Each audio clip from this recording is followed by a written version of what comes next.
Welcome to Armchair Expat, the podcast meant to get you out of your lazy boy and into your new life abroad. I'm Shannon Acton, founder of Bargain Homes Abroad, and I'm riding shotgun as we chase the dream of life beyond borders. Each episode, we'll hear stories from people who've left their comfort zone to explore the world. They'll share their highs, their lows, and their in-betweens, all meant to lovingly light a fire under your bum, so you can stop dreaming about it and start living it. So if you're stuck in your comfy recliner, scrolling through dreamy destinations, wondering what if, it's time to swap that raggedy old armchair for a one-way ticket. Let's freaking go, people.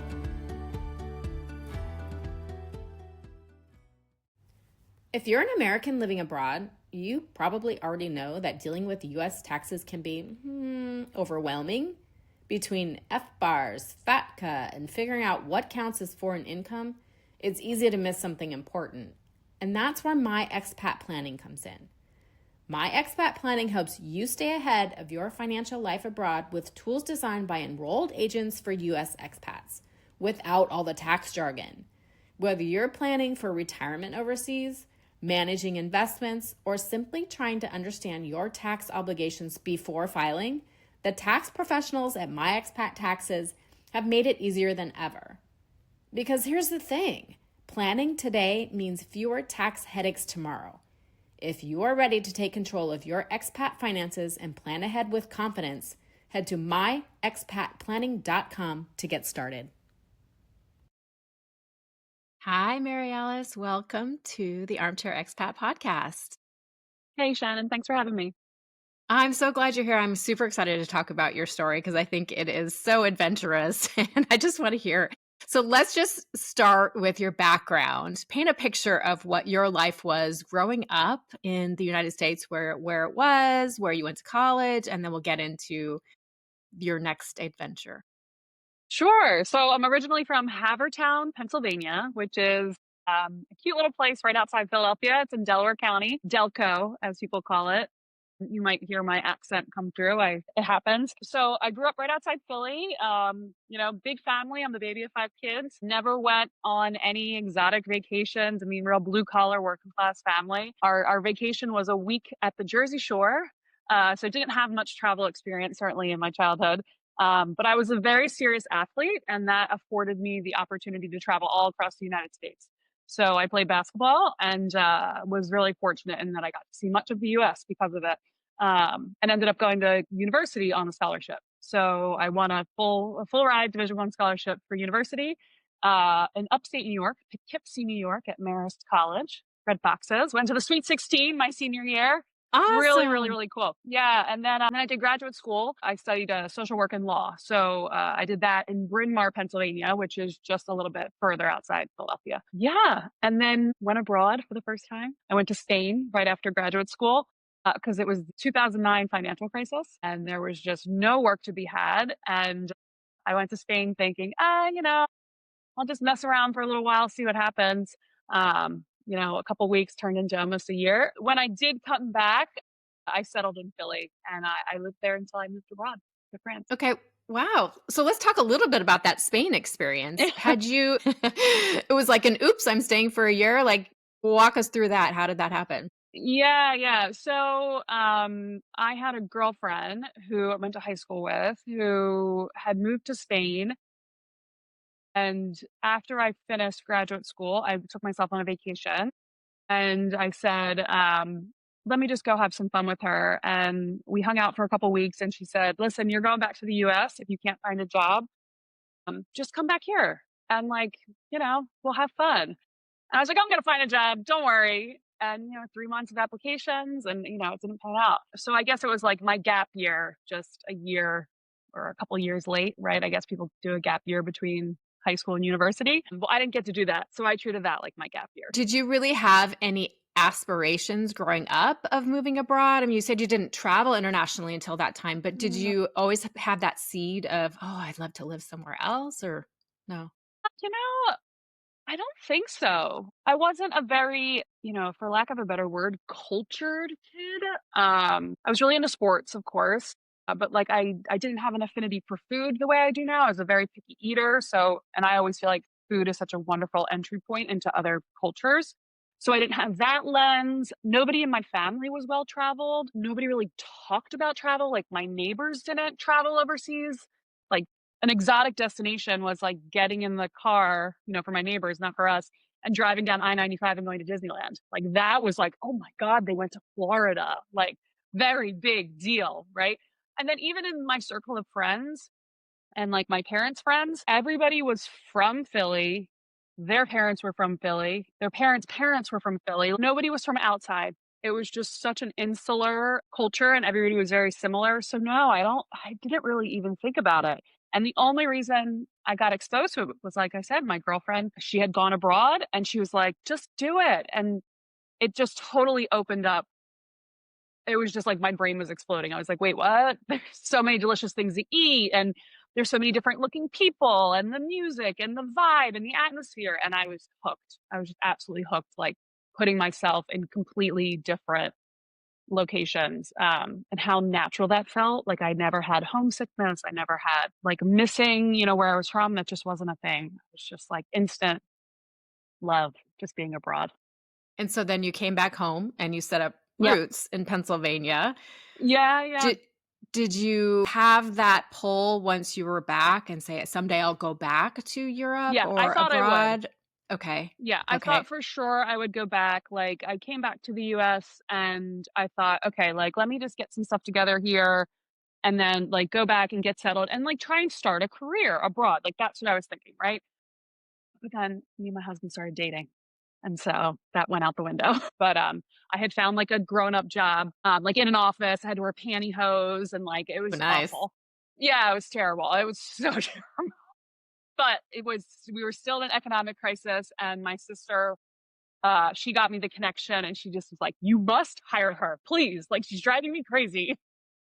I got my foot in the door and it just was a terrible all around experience, but it was a job. So, and then I, settled and I was like, okay, I've got a job. I've got this cute little house share with a couple girls. Like, oh, this is fun, and I was in Philly, which is a fun place to be. And then I picked up a second job waitressing because the first job, the pay was terrible. Um, and I got that through my husband and he kept asking me out and I finally said yes. And then we were together and then The we got rest is married and I was history. like, I guess I'm not going abroad. Did you ever talk to him about that dream? Did he not have that dream, or was that really not part of the Yeah. conversation at all? Well, he definitely like, so he had lived in Australia for a couple years, so he was definitely, like, open and curious, and he liked to travel. He was far more traveled than I was when we first met, and yeah, like, we never even considered living anywhere but Philadelphia. It's just so funny how, because his family is also from Philly, grandparents are from Philly, so we just never even discussed if we could live anywhere, where would we live? Until the pandemic. And then that's when we both kind of realized we're trapped at home. We're both working remotely. It was Philly winter weather, which just sucks. It's just gray and cold and miserable.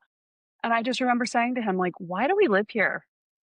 And he was like, huh, yeah, I don't really know. And I was like, well, if we could live anywhere, anywhere in the world, where would we live? And jokingly, we both said, the south of France, ha ha ha, simply because we met in a French restaurant. He's a French trained chef. We did the whole fine dining thing. And at this point in my life, I was much more into food. I had grown out of my picky eating stage. And we kind of just said it as a joke, like it wasn't real. And then I just got to thinking, that would be really cool. And I just started researching and I went down a Google rabbit hole and I found a visa. And I was like, wait a minute, we could actually do this. Yeah. I love that because I think so many people can relate to that Yeah. pandemic and Hmm. reevaluating their life and like, oh my God, what am I Yep. doing? No, So you went down the Google rabbit hole, and what did you I find did. when you said, okay, Yeah. we're both thinking south of France. How can we make this Yeah. happen? So at the time, because during COVID, there was a whole bunch of restrictions on which visas France was even processing and like what was a possibility. So there was a couple different visas that I was eligible for being self-employed. So at the time I had a clothing company. I had been running that for a couple years. I was fully self-employed. My husband had a regular job. He was a teacher, W-2, but working remotely because of the pandemic. And so I found two possible visas for us. France has a couple entrepreneur visas. One's called the Passeport Talent and the other is like the Professional Liberal Entrepreneur visa. And the second one wasn't being processed, so I had to go for the first one. What are the differences between those 2 visas, just to kinda Yeah. clarify? So the Passeport Salon Entrepreneur it's really geared towards companies that are looking to scale up and make a significant investment in France. So it really wasn't the right fit for me. The visa I'm on now is the correct fit. They do require you to invest 30,000 euros in France before your visa's even been approved. Like, they want Mm, that money in the country, in a French bank, invested in a French property, renting French office space, whatever it is. So, hello, that's like massive risk, right? So it's really for those companies that are looking to get established in France and actually build a business that's going to have employees and using French resources, that sort of thing, versus what okay. I was proposing as an independent coming over. So the visa I'm on now, which is the Professional Liberal Entrepreneur visa, is the correct visa for me. So I didn't get that first one we applied for, Mhm. even though the process took forever. But when I applied for the other one, I got it in 9 days. So Wow. you know, yeah, stupid fast. And my husband's on the same one, and his took no time at all. So, Okay. So yeah. that what how much time did the original visa application take from start to finish? I Yeah, assume you yeah. had to collect a lot of documents and go through did Yeah, you make that's appointments? What did that look like? yeah, so the document collection is really the thing that just takes forever. But I imagine someone could do it faster if they were extremely motivated. But so from the moment we had that conversation, which would have been, I wanna say, like, April 2020, we officially decided, like, okay, this is happening sometime during that summer. And then we told all of our friends and family that fall. Mhm. We invested a ton of time and energy fixing up the house we were living in. And so we were able to sell our fixer upper. Like, we fixed it up really fast because we were like, we want to sell this thing and use it, use the proceeds to start a new life abroad. And so from the time we decided to the time we actually got the visa in hand, it was, like, less than a year, Mm. I'll say. The Okay. actual application, like, getting all the paperwork together, a lot of it is, like, collecting documents, which, doesn't take that long, but then creating the business plan and the financial forecast, and that takes a little bit of time, a little bit of research. Okay. And then so from the time that you were denied the initial Yeah. visa to the next application, was there Yep. a period in there, or did you basically have the documentation put together and you Yeah. just said, "Okay, we're just pivoting to this visa. Yeah. I'm submitting the same Exactly. documents," and it was approved 9 days Exactly. later? Okay. Yeah, so the other visa is less paperwork. So I had already gone above and beyond what I needed, and Mm, what happened okay. was the COVID restrictions got lifted. So the visa that I was a better fit for, I was now actually able to apply for because the restrictions were lifted. So we got that denial, I want to say in June, and I turned right around. I saw that the restrictions had been lifted maybe a week or two later. I made the appointment because it takes a little while to get an appointment, and we had our paperwork in hand in August. And I assume you So make the appointment with whatever consulate is in your no, jurisdiction so within the it's US, not or a how does that consulate. work? Yeah, Okay. so it's not a consulate. France has contracted with a company. Basically, it's just a third party that they have them in Mhm. cities all over the United States, and you make an appointment. You can go to anyone. You can go to DC, you can go to New York, you can go to Miami, whatever, wherever you can find an appointment. You go, you give them all your paperwork, you get your biometrics, and they send that off to the consulate. The consulate does not want to speak to you. The consulate doesn't Gotcha. want to talk to people. They just Okay. want the paperwork and to process it. Yeah. Got it. Okay. I wanna take a quick step back because I know that your husband and you had not been to France before, or No, had you been? No. So this is a never. decision sight unseen, like, this sounds Yep. romantic, like France. How did you pick a place? Yeah, Google hasn't steered me wrong, right? So I knew I wanted to be in the South. That was simply because I hate the winter. I hate cold. I hate cloudy skies, and I wanted to be as close to Spain as possible. I love Spain. I knew I wanted to be somewhere where they had access to great public transportation, access to the beach, a decent sized city, but that felt really safe. Great public transportation and bike lanes because I didn't want to buy a car. My whole objective was to have the least amount of living expenses as possible, and just an affordable cost of living. And so Montpellier kept coming up in my search, kept coming up. And then I found a group of English speaking women who live in this region on Facebook. And I was able to connect with them and get advice about schooling. And people were just so warm and so welcoming. And everything I kept coming up with was pointing me in that direction. And it has 300 days of sunshine a year. That's what sold me. I was like, okay. And I can ride my bike to the beach. I'm in. And so we picked Montpellier. We had never been to France, spoke no French. We booked one-way tickets, sold our house. Daughter was 7 at the time, a dog and a cat, a couple suitcases, and here we are. I love that. Any regrets? It doesn't sound like it. Oh No. no. I mean, it's just I feel so lucky. Like we've just made incredible friends. We've built just a really beautiful community. We have work, like we both have our own businesses. Our daughter is thriving. She's actually at surf camp right now on the west coast of France with her Nice. classmates for a week. Yeah, I'm like, this is just complete insanity. A kid from like Delaware County, Pennsylvania, and my daughter lives on the Mediterranean and is currently at surf camp. It's just in France. I'm just like, what is this like? It's very disorienting sometimes when I'm just like, whoa, this is just so different than what I grew up with, Yeah. but lovely. And now that you mentioned you have a daughter, how did you Hmm. approach finding schools and resources Yeah. and kind of a community and a Yeah. social life around her? How did you approach that? Yeah. So the bigger issue was that because of COVID, she had been out of school for a year and a half. Her school completely shut down. So they moved to 100% remote. And as a kindergartner and first grader, like that, what are you going to do? So the issue wasn't acclimating her to French school. The issue was acclimating her to school. Like she had forgotten how to be in school. Like you have to raise your hand, you have to be Right. nice to your Yeah. classmates. Like she had just been with me and my husband for a year and a half. So what we wanted to do was find like the easiest way to kind of get her back into school mode. So we found through this group on Facebook, we found an international school that was bilingual, and we enrolled her there. We met enough people through this online group that we felt confident with our decision. And the first day, she clicked with another little girl, and that little girl's mom messaged me because we were in that same Facebook group and asked for my phone number. And she and I are still friends. And like that's how my whole social group got started. It was just, hey, our daughters clicked. And now they're like thick as thieves, having sleepovers every other weekend. And she was like, our daughters clicked. Do you want to hang out? And it was what's so funny is that everyone warned me, oh, French women, they'll never warm to you. Like they're really closed off. They're not social. And she's French. Like there's plenty of nice people here. So that's kind of what started it off. Just someone saying, hey, our kids get along, you want to hang out. And then the social group kind of grew from there. Yeah. And now my daughter's in a different school with lots of new kids. She's in middle school now. And really, the schools have been just such an excellent way to meet people, to keep growing our social circle, and just finding like minded folks. Like it's a very international group of friends, people from all over the world. Really, really cool. Did you guys involve her in the decision-making process, or how did you break the news like, "Hey, we're moving halfway across the world"? How did I break the news? That's a good question.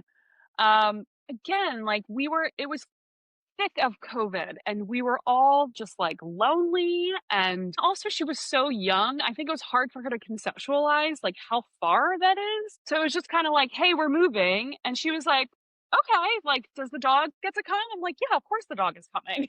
And I was like, it'll take a little longer to get to your grandparents, but like we're really hopeful. We're going to learn a lot of new things. You're going to learn a new language. There's going to be opportunity to travel and you get to go to the beach every weekend.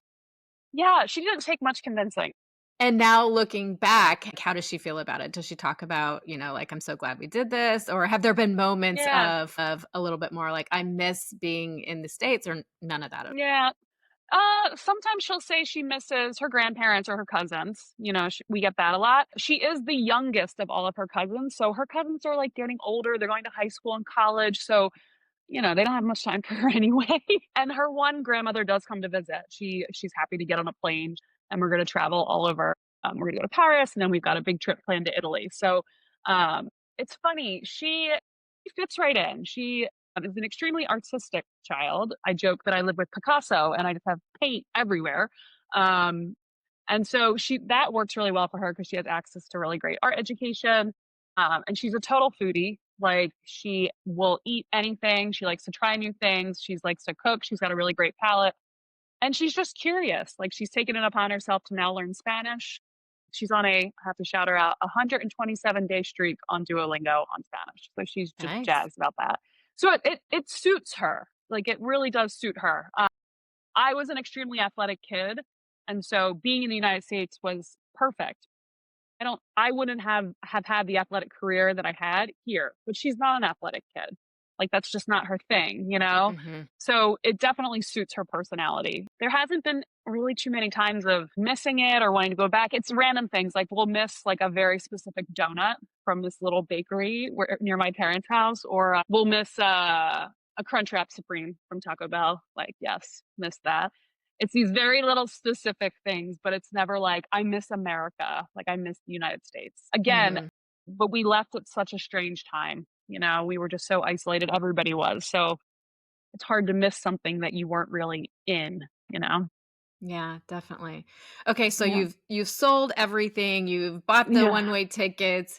How did you Yeah. find a place to land in Yeah. Montpellier? Did you do that from remote? And Hmm. then what was kind of the transition like from there?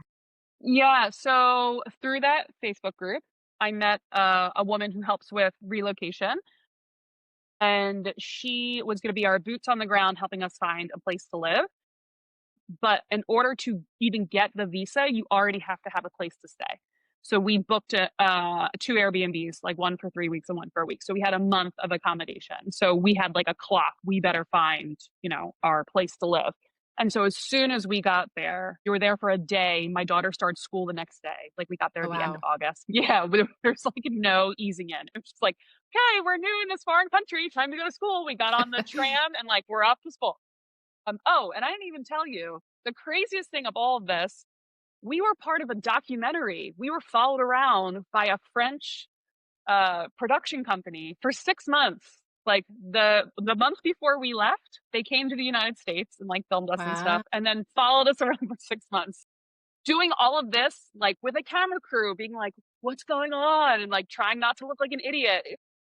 I swear I have like just blacked out some of this stuff because it's just like so insane. How did that come about?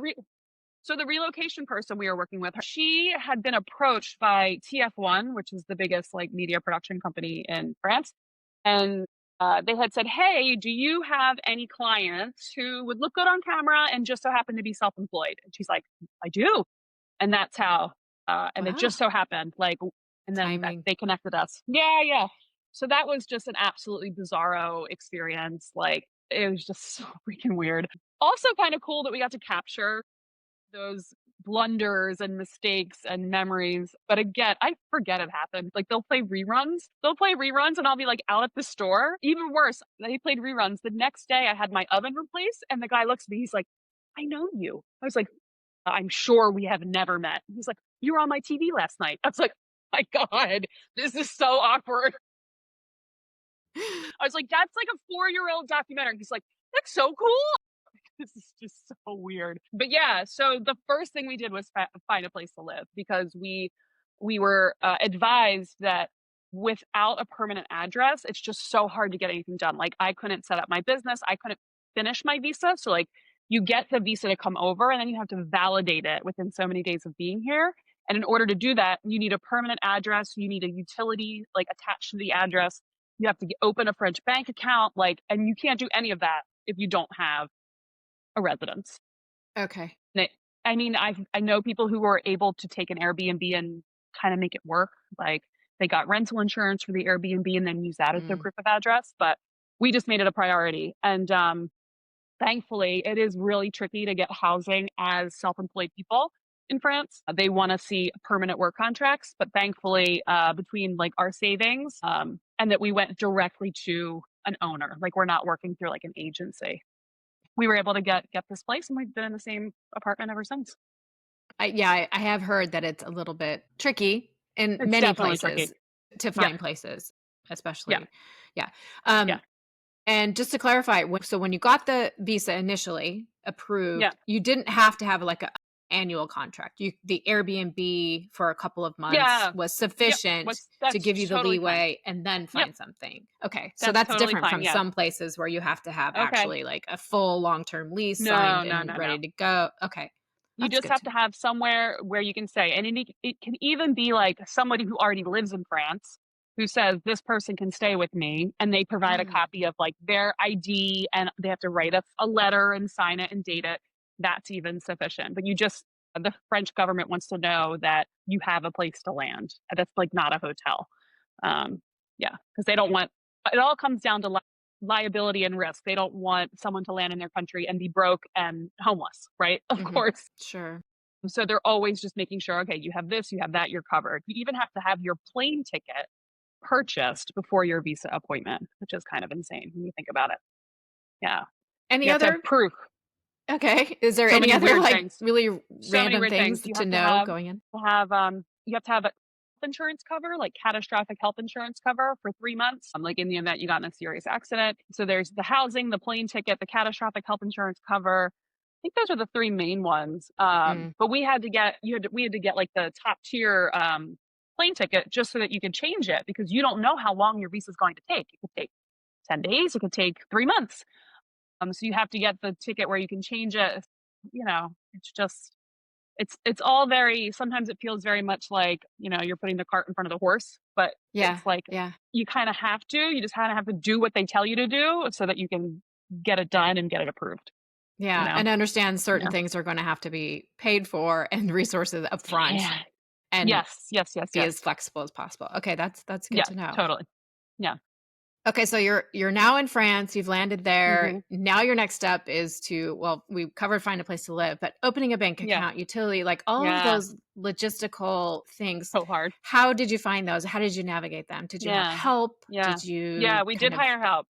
Yeah. So I will okay. say, of all the types of help that I paid for in my like relocation, like I hired someone to like advise me on the visa process. That was a waste of money, because so much of it you just have to do yourself. Like you have to find the documents. You have to get them all organized.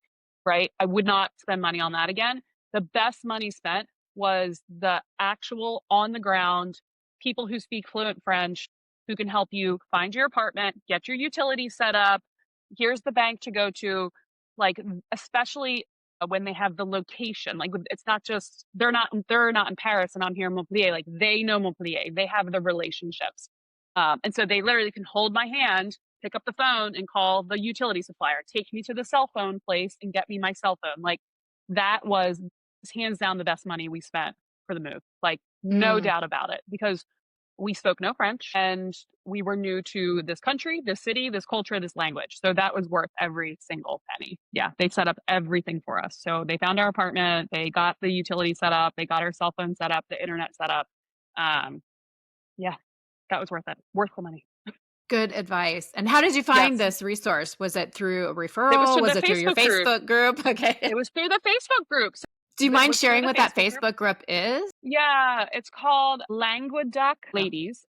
So what were the big surprises once you landed in France that you weren't expecting? God, oh, that whatever, like you think you can speak French because you did like Lingota or like Babbel, or like you're like on, Streak 365 on your Duolingo. Actually speaking French in France is just, it's incomparable. Like I was feeling like, okay, like I can handle like a simple conversation, ordering some food or like, asking for directions. No. Mm-mm. Just like I was every time I was like, wait, what did you say? Slow down. Like it just, and then the accent, we have a very different accent down here in the South. It's lovely. I actually prefer it, but I was not ready for that because that is so different than the standard, like more Parisian French. So that was just the most disorienting thing. I felt like I was on day one of my language journey, and all of the prep work I had done before like didn't amount to anything. But once you kind of get thrown into it and you realize, okay, like that background is helpful, and little by little it gets better. But that was the biggest adjustment by far. What are some other things? Everything's closed on Sundays. Was not prepared for that. That definitely took some adjusting. You kind of get your week organized better so that you're not scrambling on a Sunday. Those are probably the two major things, honestly. Like culturally, I never felt like, aside from the language, I never felt like we went through culture shock. That never really happened. Let's compare and contrast daily life. So what did Okay. it look like in the US between family life, work life, Yeah. like that whole rat race, And then what did it look like in France? Was it very different, and or how was it similar? Yeah, so I guess the big differences are in the US, we had a big house, and it was expensive. And just heating the house, that utility bill was just insane because it was old too. And then, we have a teeny tiny, super energy efficient apartment. We had a car and a car payment. We don't have that here. We ride bikes everywhere. Weather is phenomenal. As far as like hustle and bustle, both my husband and I worked outside the home. So we didn't work remotely except for, when COVID happened. And so no more commuting, no more having to like put office clothes on. That was nice. Yeah, no more scramble. Everything kind of just slowed down. Just a lot more time for family and leisure. Suddenly we were taking like hour-long lunches because that's just what you do. A lot of social time, like a lot of time with friends after, in the evenings or every weekend, it feels like there's some social thing to do. So that's definitely a huge change. Life doesn't feel like it revolves around work anymore. Mm, It feels like there's life and then you fit work into it. But I'll also say it wasn't France that forced that change on me. It was because like when I first moved here, I still very much had that American hustle, productivity, work harder mentality and being an entrepreneur on a visa where the visa was only valid if my business worked. I yeah. really wished like I pushed myself way too hard. And it was kind of like a year into living here where I was like, what am I doing? Like, you are working so hard for so little and you're not even enjoying your life. Like, what is the point? And so I really, really, really had to force myself to slow down. And the beautiful thing is in the US, sometimes it feels like slowing down is not possible because you just don't have the conditions for that to happen. Like, you don't have universal health care. The cost of living is so astronomical. Whereas here, I have this like luxury of taking my foot off the gas because I have been able to get my living expenses down so low. I do have this incredible healthcare system where I'm not shelling out tons of money every month too. So it's created the conditions for me to be able to say, okay, wait, I can slow down. There's huge things between the two different countries as far as like what our life looked like then to now, but France didn't force that on me. I had to like consciously choose to slow down and not port my American life to France, right? I had to Yeah. actually let the environment kind of help me change. Yeah, it And that was took a not full easy. year? Yeah, for sure. Yeah. At least a year. Yeah. And I Yeah. still have those moments where I default to those bad patterns. Like, that's what happens when you're an Yeah. entrepreneur. Like if things aren't going so well, I'm like, oh, I just need to push harder. And I'm like, nope, wait, no. And I have to do a little self-coaching and remember that like doing more, it doesn't actually result in better results. So I just have to remind myself to really slow down and enjoy life. Yeah. You mentioned you had a fashion brand. Was that what you came Yeah, over on the visa for? And now you're doing that's right. something completely different, right? So how did that Yeah. come into play? Did you have to reapply through a visa, or can you Hmm. can you make those changes in your Yep. business model once you're there? Yeah, yeah. So I originally came over. I had a clothing company in the U.S. and I came over to Europe because my suppliers were here, and it would just make things so much easier for me to just work directly with them. And I was kind of scaling back the company a little bit. And like I said, for a year I did that, but I was still like hustling, grinding, torturing myself basically. And at the same time, I was doing consulting on the side. I've always done business development for other companies. So, like business planning, financial planning, helping them get funding, helping them with like their cultures and stuff, helping them with team building. And I kept getting requests for like, we need help with project management. We need help getting this initiative off the ground. And somebody hired me for a gig, and then that gig kind of just kept expanding. And I remember waking up one day, like a year into living here, and I said, like, I could be doing work that's actually easy and pays me well instead of trying to kill myself, like making this company work. And it was just this light bulb moment of like, wait a minute. I think we think that work has to be hard. And if it's not hard, like we're not doing it right. And we're like not good people, right? Because work is Hmm. supposed to be hard and exhausting. And so I just Sure. like resisted doing the easier work. And it's not easier, it's that it just comes to me more naturally. And so I talked to my accountant and just did a little research. And it turns out when you want to change your business, all you have to do is when you go to your renewal appointment, which you do that at a year, you just explain the situation to them. And so there's no problem. Like you go to the business registrar and you just change like your business type. And then when you go to your renewal, you just explain it to them. Hey, I decided to change my business. I think this one's more financially viable. I still have money in the bank to support myself. I've got money coming in. That's all they care about. They want to know, can you support yourself? Do you have money coming in? Like, show us the receipts. No problem. So that was Mm-hmm. absolutely not an issue at all, changing my business type. It didn't affect my visa at all. Good. And you mentioned, I want to go back to your husband was an educator. He was in Yeah, that's education. right. At the time that you guys both decided to move in, did he also apply for a separate visa? Was he attached to Yeah. your visa and then he went and did his own entrepreneur? That Hmm. curious about that journey. My husband's also a Yeah, teacher, yeah, and yeah. I want to see what Yeah. paths are there. Yeah. So he had never been self employed before. He had no entrepreneurial experience. So what we decided to do, came over on this visa and he did the long stay visitor visa because Okay. unlike the passport talent, the professional liberal does not give your spouse any working rights.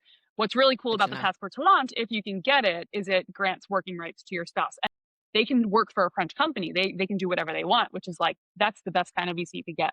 So he had to come over on his own visitor visa, and he did that for a full year. So he didn't work that first year that we lived here.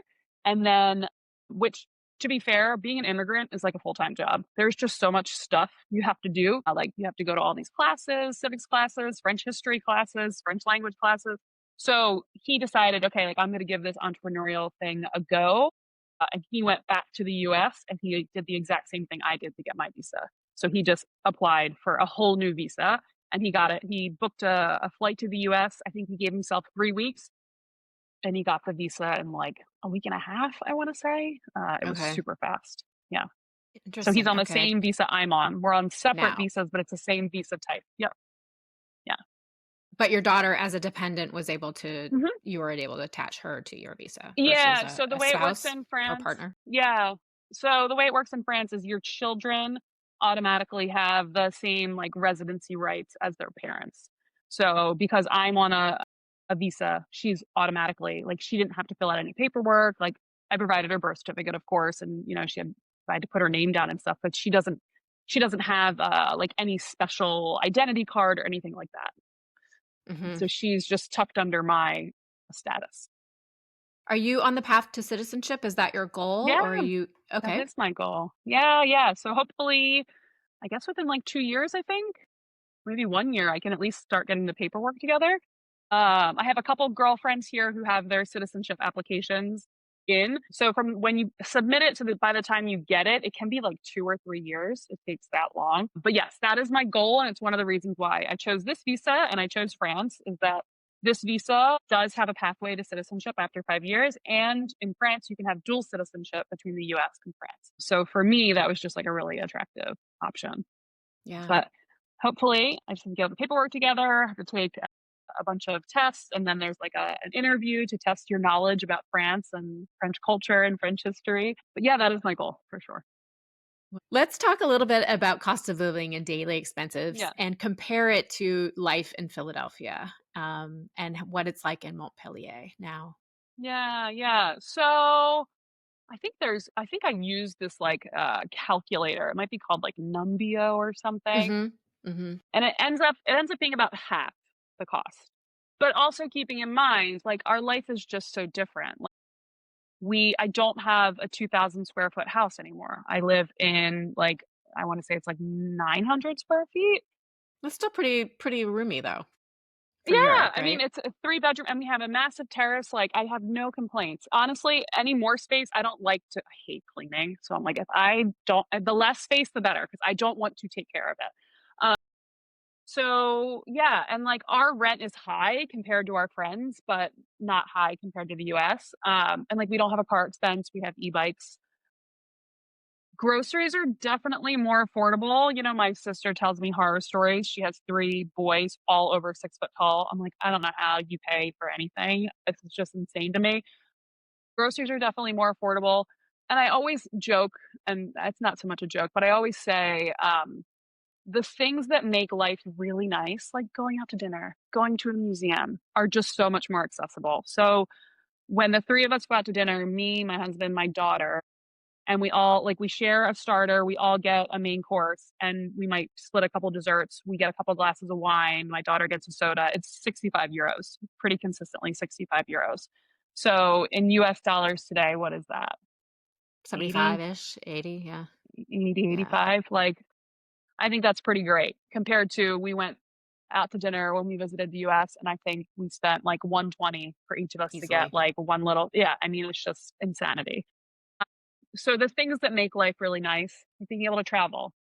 We travel as much as we can. We pop on a train, we pop on a Flixbus, we go to Barcelona, we go to Paris, we'll go over to Porto in Portugal. Like, things are just so much more accessible that we could never have afforded to do in the US.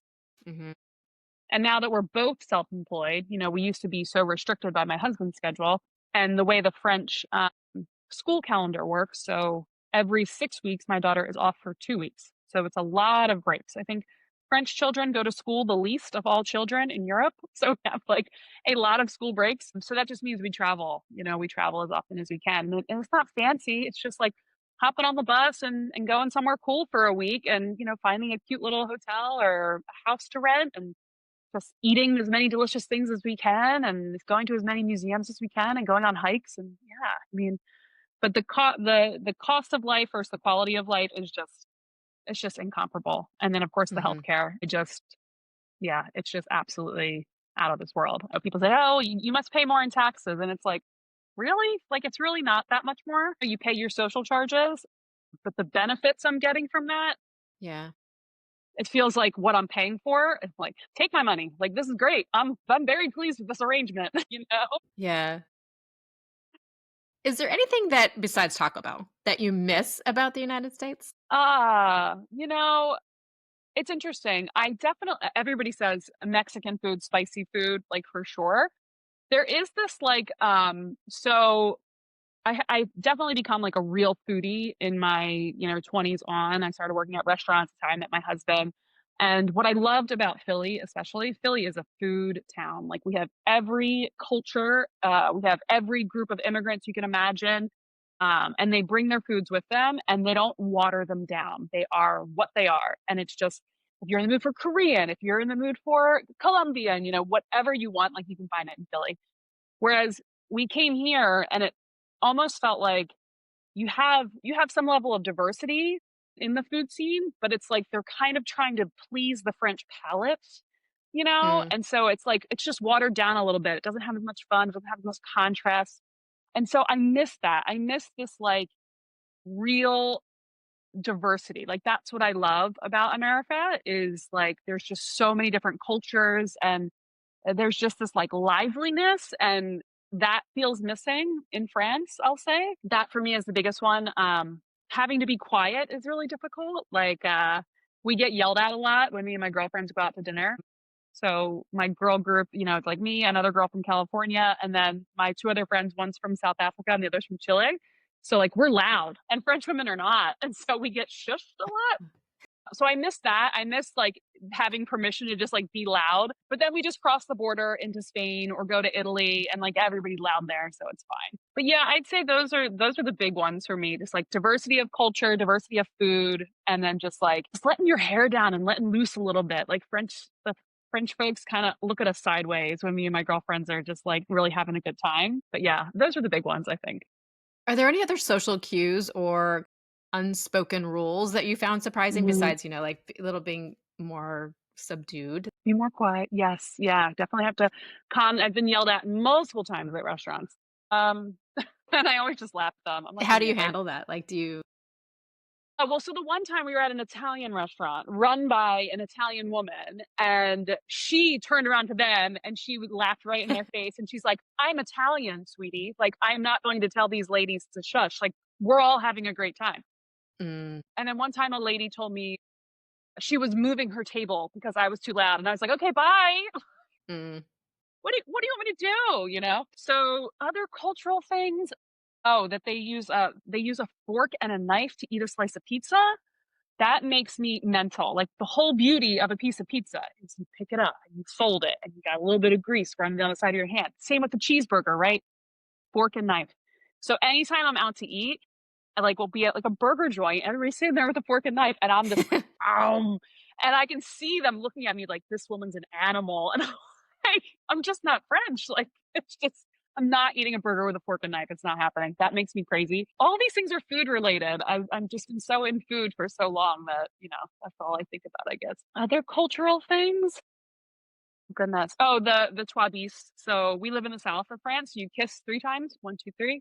Like in Mm. further north, it's just twice. And you do it when you just meet somebody. Like you literally just met this person for the first time. It's not a handshake. It's mwah, mwah, mwah, right? And it's cheek to cheek. You're not actually putting your lips on their face. Huh? And you Is say it it when left, you meet right, them. left, or right, left, right? So it's right cheek to cheek, left. Yeah, right. Although my one Okay. friend, he's from South America, and I swear we always screw it up. That is always a little like, oh God, we're doing this. Okay. And you just do it. And like you could meet someone, right? And then 5 minutes later they'll be like, oh, well, it's nice to meet you. I've got to go. And then you have to do it again. I'm like, we just did this. Like you've Yeah. only been here 5 minutes. So that's always weird. And like when you're leaving a party, it takes ages because you have to do that with everyone. You can't just be like, bye guys. That's what I would rather do, or just leave and not say anything, right? The old So Irish goodbye, that right? the Irish goodbye. I love an Irish goodbye. Me too. And so that's definitely been, especially I'm not like a touchy-feely person. I'm not a big hugger. So like I gotta do that with everybody. That's definitely been a big one. And just like the less of a focus on work, when you get together with friends, you're not complaining about work, you're not talking about work. It's just like there's other things to discuss, which is a huge difference, I feel like, in the US. That's kind of all we talk about. Oh, yeah. Like, what do you do for a living? How was work today? Whereas here, it's like, I don't even know what most of my friends really do for a living. Like, very top level, but we just don't talk about it. It's just not a Yeah, it's subject so of interesting ingrained in, conversation.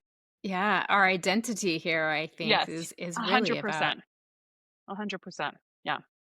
Yeah.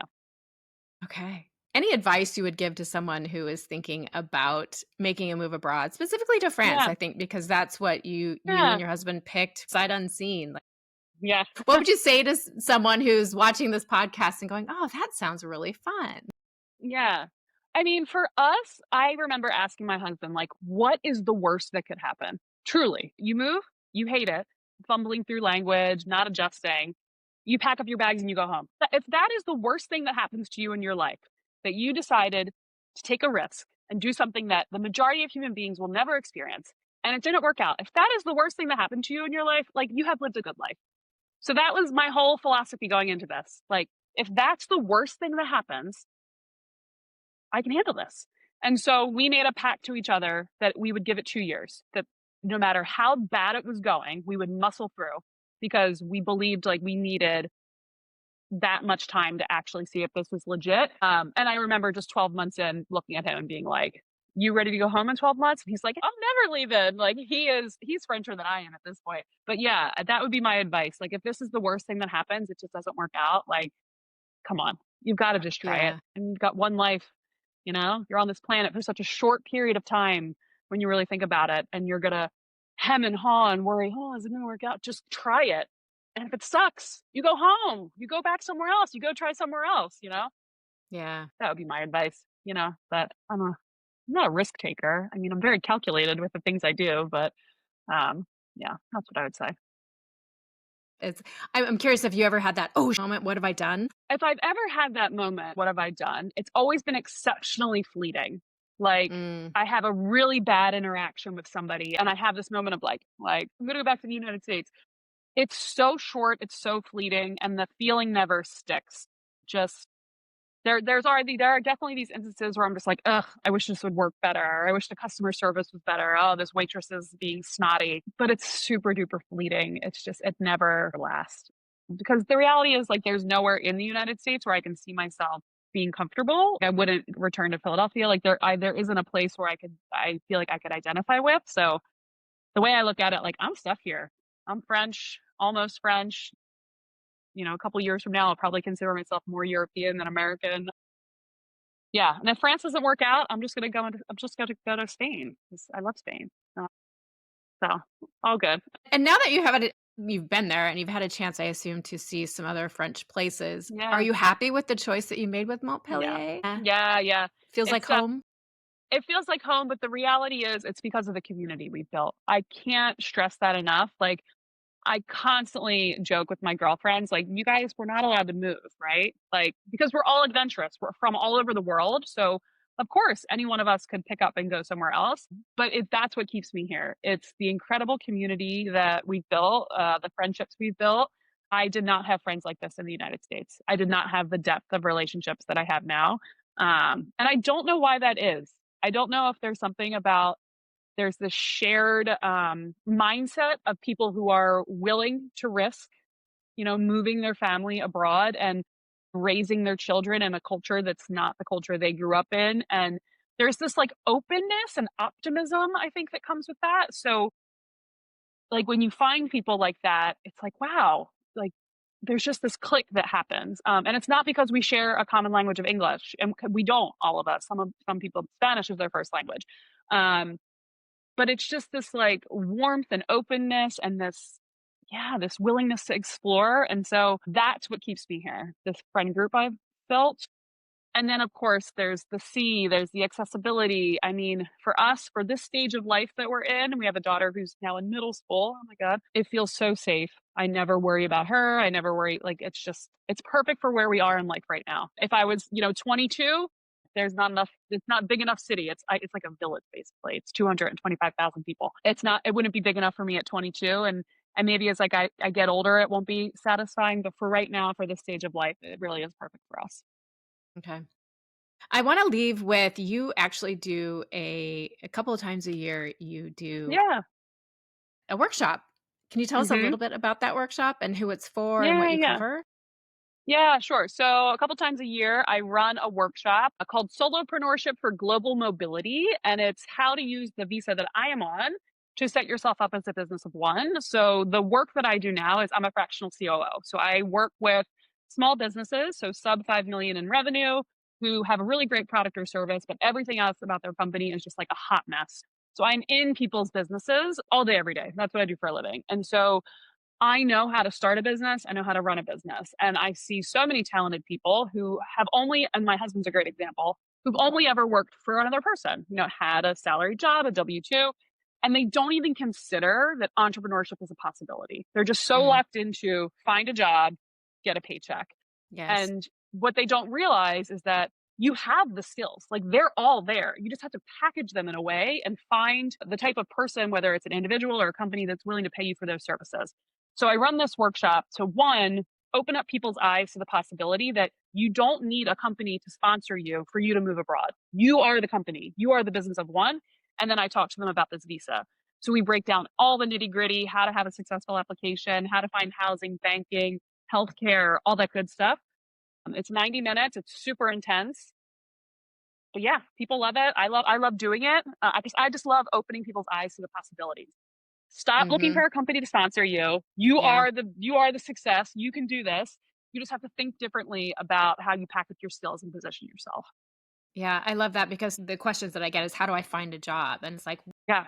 No, that's not the you don't question. necessarily have to, right? Like Yeah, we need to think a no. lot broader than that. You have, Exactly. wonderful skill sets that you can bring to a lot of different Yep. businesses that you can do yourself and you can be in Yep. charge of yourself and 100%. your destiny. I love that. 100%. Yeah. And there's lots Yeah. of different countries that offer something similar. You can do that in Hmm. Spain, you can do that in Yeah. Portugal, you can do that in the Netherlands and Germany. So I just like to get people thinking about the possibilities if you would Hmm. just bet on yourself, bet on yourself, not some company giving you sponsorship. That's a great place to bet on yourself. If someone's interested in getting in touch with you, seeing more about your workshops, or Yeah, even yeah, maybe looking into your fractional COO services, where can they find yeah. you? LinkedIn, baby. I'm only on LinkedIn. So that's another thing moving to France has done for me. I have gotten off all social media for like just entertainment purposes. So I only use it for business. So you can follow me on LinkedIn, connect with me on LinkedIn, and then I have a newsletter. Yeah, those are definitely the best places to follow along. Great. Thank you so much for being here. Thank you for sharing your Oh, it's my story. I think pleasure. you're going to be so inspirational for so many people. So fun. That's I awesome. love your story. Thank you. Happy to be here. And that's it for today's episode. Thanks for listening and spending some time with us. I hope you enjoyed the conversation. Make sure to follow the show and leave a review. It will really help others find us. And if you're dreaming about a life abroad or already living it, I'd love to hear from you. You can connect with me on Instagram at bargainhomesabroad or on our website, www.bargainhomesabroad.co. Until next time, keep exploring, keep dreaming, and I'll see you back in the armchair soon. Bye-bye.